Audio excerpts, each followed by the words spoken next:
తదుపరి కోటి దీపోత్సవంలో భాగంగా అర్చక స్వాములను సన్మానించుకుంటూ ఉంటాం. అందరూ కూర్చోవాలి.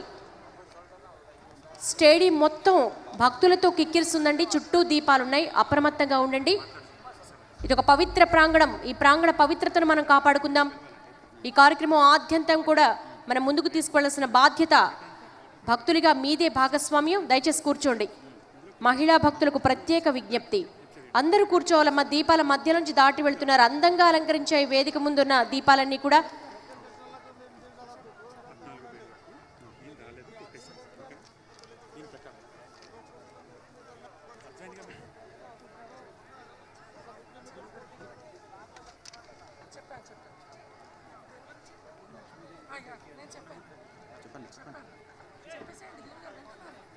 ఈ అద్భుతమైన రోజు క్షీరాబ్ది ద్వాదశి.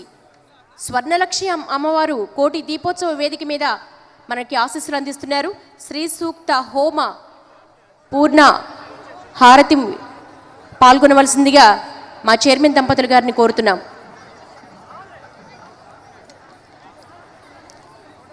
ఇది ఒక అద్భుతమైన సుదినం. క్షీరాబ్ది ద్వాదశి, చిలుకు ద్వాదశిని పురస్కరించుకొని తులసి దామోదర స్వామి కళ్యాణ మహోత్సవాన్ని వీక్షించాం.